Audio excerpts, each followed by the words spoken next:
Hi, everyone. We're here for a duet today. It's going to be crazy. And I am telling... No, I'm not going to sing that song. She's not going. I was kidding.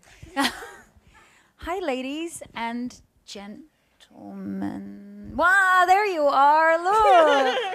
Represent. Oh, there's 3 in a row. Oh, my God. You come as a set? Marvelous. Okay, so, hello, young lady. Hello. Well, firstly, Gabby and I have been friends now for about 3 years I guess. or so. We met at a glittering soiree, I'm sure. And then we did a story together after Precious came out in Harpers Bazaar, where we drank a lot of beer, remember? And buds ever since. Yeah. Best friends, sometimes lovers. Sometimes. Really? We're nothing if not modern these days, aren't we, girls? Anyway, so what not only is Gab's a friend, but I don't think I'm alone in being a huge admirer of her abilities, to her extraordinary performance in Precious, which of course introduced her to all of us, and just what a badass she is in general life. So sort of the angle of the conversation today is sort of revolves around the idea of sort of confidence and how you launched into your career at a certain age and what it took you to do that and how you've developed in your career since then. So I guess the first question, I know the room is, I'm not checking my BlackBerry, these are where my questions are, don't judge. Anyway, I think the whole room wants to know, Gabs, how'd you get so awesome? Aw. I don't know. I guess if I were to answer that question a real way, it's because I just, I don't assume that I'm not awesome. Does that make sense? Yeah.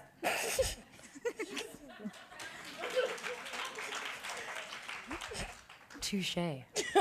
But, we were discussing, when you were younger, a long time ago, and you said it took you to about 21 to decide that you were going to be confident. And that's how you were going to present yourself and perceive yourself from then on in. So tell me how you reached that point, from being younger and then having that moment of being like, okay, here's how I'm going to roll now. Well, I guess I didn't really get to grow up hearing that I was beautiful. Right. A lot, or that I was worth anything, and nor did I grow up seeing myself on TV. And so, which is often helpful in one's self-image. Yeah, because if you see yourself, it's crazy, but at the same time, if you don't see yourself in the media, and if you don't grow up being able to see a poster of not just you yourself, but of people that look like you, that represent you, then you don't really know that you exist.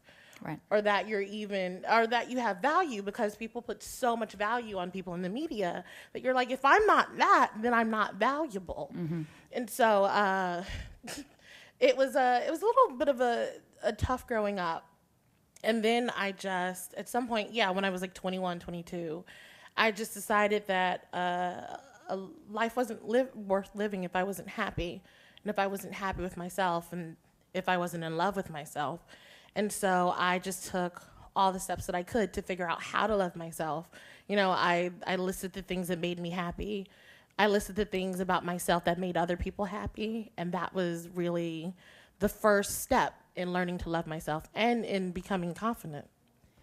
And because obviously you'd been working on that until you auditioned for Precious, and actually a friend of yours, sort of put you up for that. So what gave you kind of the impetus to really go for it, something you'd never done before?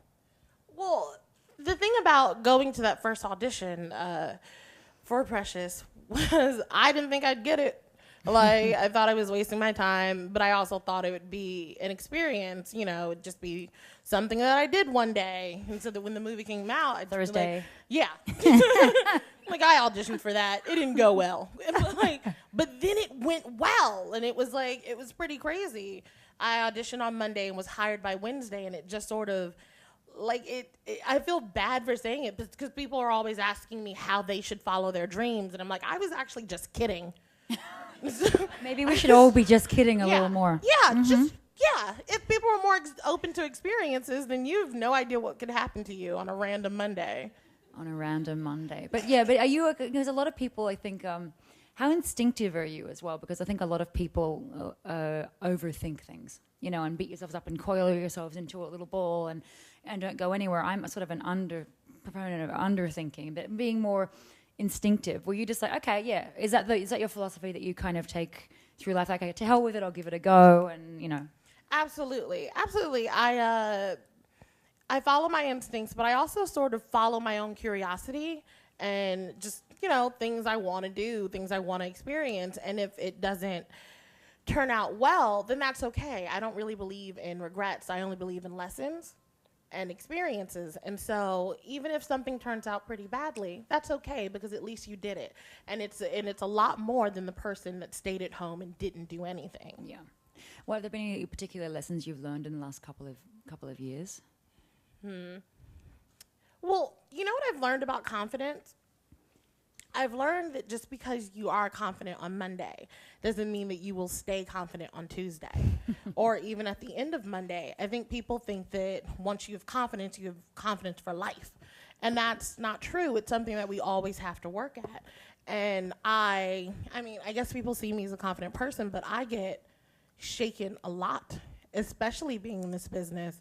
There are a lot of things that really, really thin out my confidence. For instance, a few weeks ago, I was on vacation and I went into a CVS, and as I'm paying, I see a picture of myself on the cover of an Inquirer magazine, and they're guesstimating what my weight is.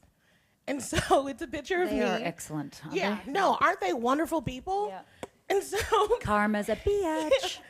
And so I have to deal with in this moment, and of course I was buying like a candy bar or something, or like I was on vacation, okay? And I'm buying this. Gotta live. Yeah, and it says Gabourey Sidibe, 350 pounds, and like that's actually not true. But also, like, how am I supposed to walk out of this store? Like, how am I supposed to just keep living my life? Like, after this moment, when, like, this cashier is probably seeing this, everyone else that comes to this register will see this, and in countless other stores. And that is, actually, that's not really good for the confidence, you know? That's not good for it. And so... So how big a cocktail did you have after you left?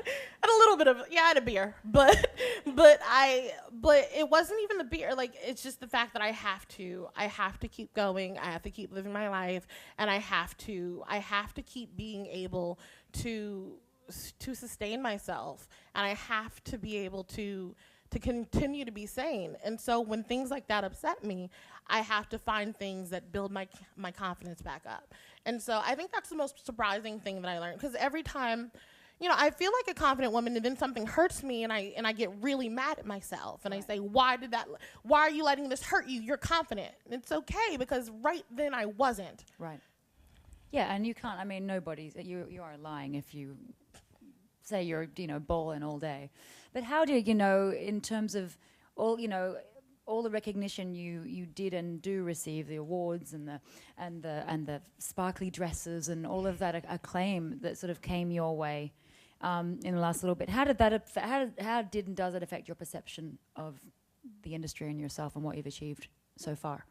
Well, it's a little strange to sort of because all those things, like the pretty dresses, the awards, and all these things, it's sort of like a tornado.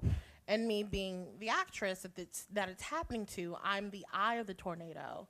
And so it's hard to sort of see what's happening on the outside and to really sort of fathom what's going on, and not just the outside of the tornado, but the actual tornado, because it's like, is this really happening? Is this really real? And so you sort of go through, like, yes, it's sort of a byproduct of it. You get sort of a big head, and you get sort of what's the word? Conceited, and sort of, and that sort of thing, and that just naturally happens to everyone. We're human, and if anyone says you're beautiful today, the rest of the day you're gonna be like, I'm so beautiful, and so it's just a natural reaction. And so it's sort of been, and I had to figure it out. I had to figure out that, like, just because all these things were happening to me, it was good for me, but it didn't mean that I was better than anyone else. Right. And so it's a little bit of a learning curve. It's weird because, like, you don't know how you're going to react to those things until it happens to you. Right.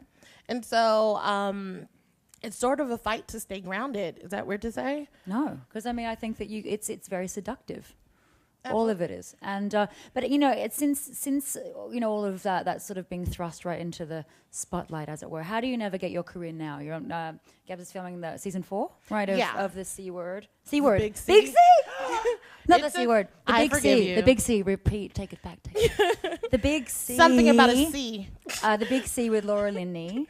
And then, so how did you end up doing that show, and how do you navigate your career now? Well, I do things that make me happy. Since I wasn't really supposed to have this career anyway, I was, like, in my head, I was supposed to be a therapist, a psychotherapist.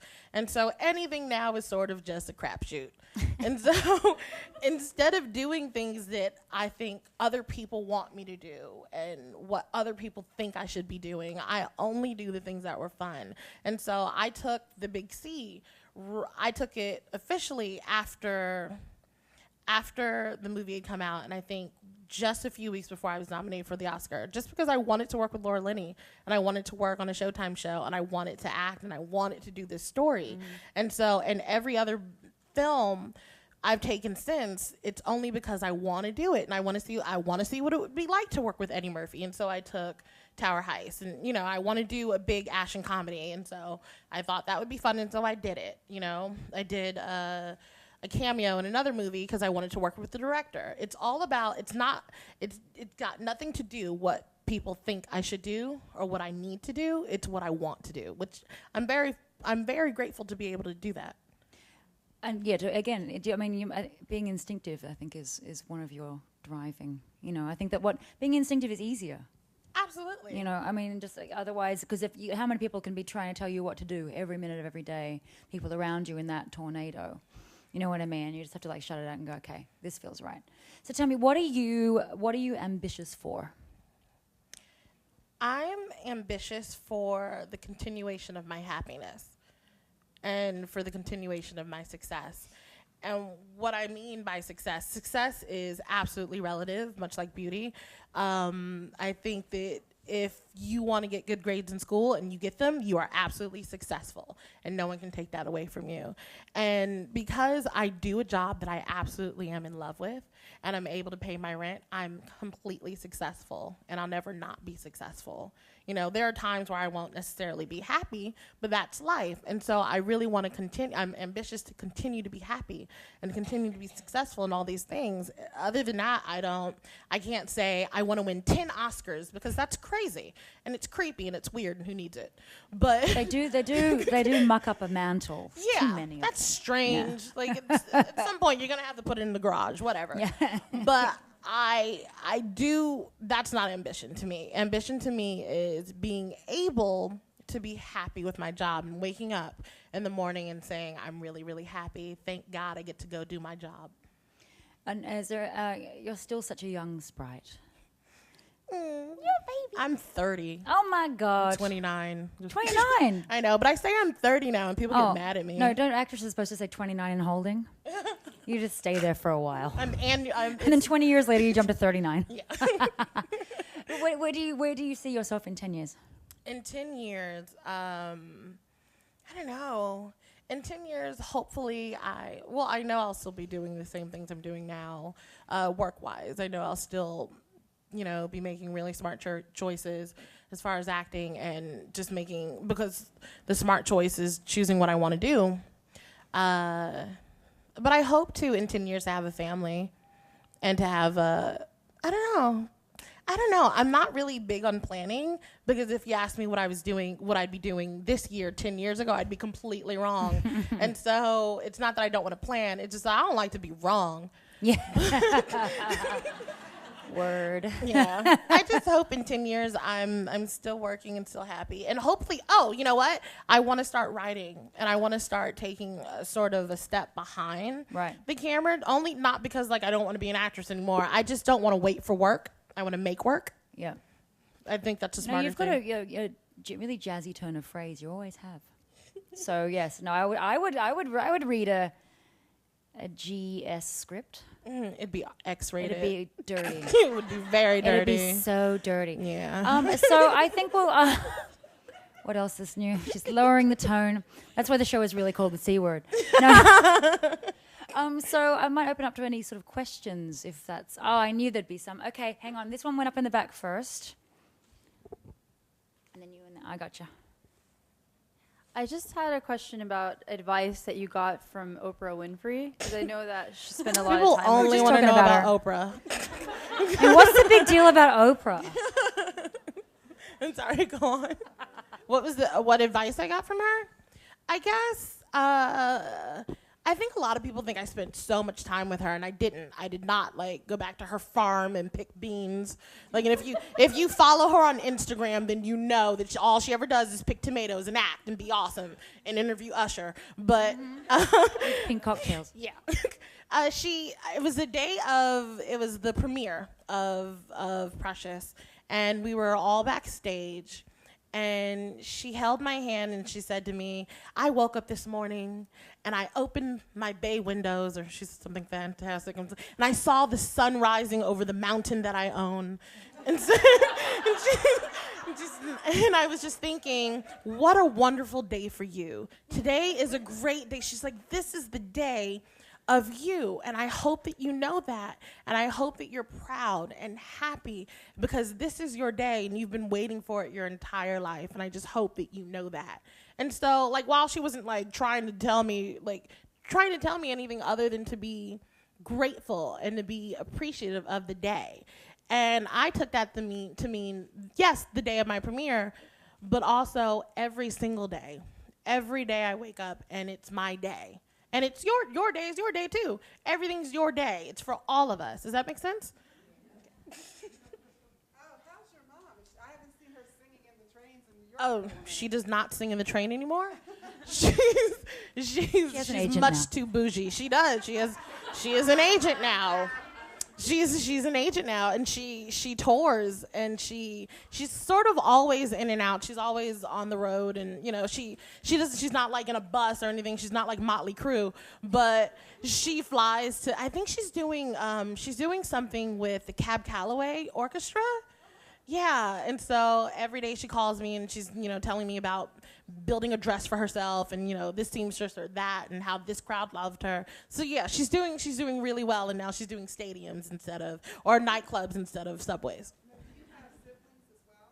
I do have an older brother, and I have younger siblings, but no, just me and my mom, I guess. Great. So I have a question. In the beginning, you said when you were growing up, you couldn't see yourself in people, and whether it was the media or magazines.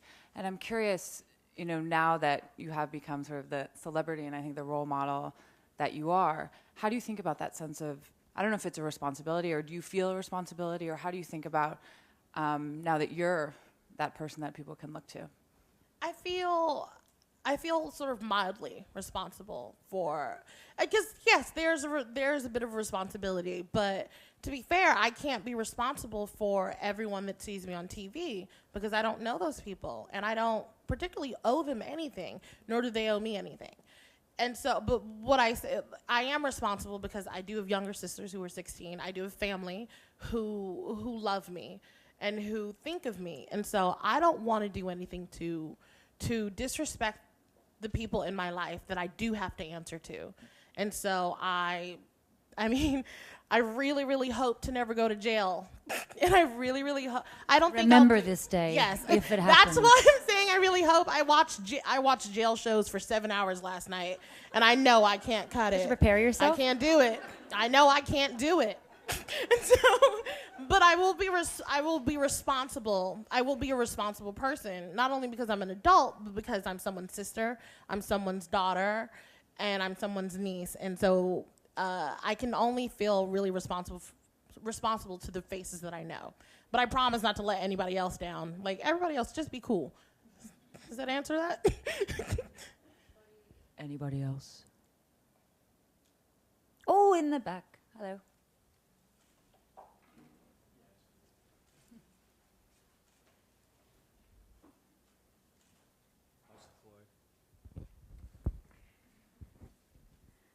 Hi. Hi. First of all, thanks for the interview. It was really refreshing and very nice. Thank you. But I just wanted you to talk about your background a bit more, because I guess Sidibe is a West African name. So you're also not just making African American women proud or women in general, but also African women, because it's not like there's a lot of African origin women here who made it. So do you ever go back home? How does that make you feel? How do people receive you when you're home? Well, yes, Sidibe is a West African name. It's mostly from Mali, but I'm actually Senegalese, which is Senegal, which isn't far from Mali. And so I have a lot of family back there. I'm from the capital of Senegal, Dakar, and my grandfather, when he was alive, was like the mayor. He was weird. Like in governmental, and I have plenty of family there. I have lots of family there. I have not been in Senegal since I was 7 or 8 years old, but I used to go every year. At some point, I lived in Senegal, in Dakar, and I'm sort of very, like, I'm very, I don't know, I can't say I'm really, really close to the culture, even though a lot of things that I do in my life are shaped by the way I did them in Africa and the way my father did them, because my father raised me and my father is a Senegalese man. And so I'm very, very aware of my culture, and I'm very aware of my father's life and what it was, you know, what it was like and what it would like and what it's like to be a Senegalese person today, because I am absolutely a Senegalese woman, though I'm American. My sisters are full Senegalese, and they're Americanized just because I live here. But I don't like to ignore that part of my life, because I would be cutting half of myself off and killing my father. And so I would be. And so I'm very proud to be an African person. I'm very proud, and apparently they love me there, so You're going to go back on a victory tour. Yeah. Come on. I would love to. I can't wait to go back to Africa. I just haven't had the time to go, because I don't want to go without my father, and our schedules have not synced up yet. Here and then. Thank you. Hi, you said earlier that you took every step that you could to be happy. And it sounded like you made a really positive decision about that and took some really active steps. What did you do? Well, I really just started counting my blessings and started counting sort of the blessings of my own personality, the things I like about myself, the things other people like about me, and all the things that sort of make me worthy to be alive. And then I started counting the things that I like in other people and the things that I can learn in other people. And just little by little, that started to build me more and more. And I started doing things that I really wanted to do, no matter how small they were. Like right now, I want my nails painted, so I'm going to get my nails painted. And these little things started to make me happy and started to make me feel better and better about myself. I think a lot of people don't realize that happiness is a choice. And it's an active choice. You actually have to be active about making yourself happy. It's not going to come and fall in your lap. You have to fight for it. Anything worth having is worth fighting for. And people don't know that. Thank you. Thank you, Carol Stone. I found what you've said already just in this session extremely uplifting, and many things I want to remember.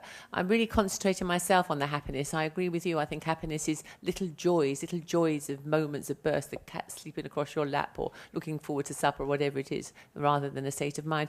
I'm just trying to sort of work out how much of the personality that comes across now is since precious, as it were, or were you already telling yourself about the happiness, and would we find the same person here on this sofa if you hadn't had this success?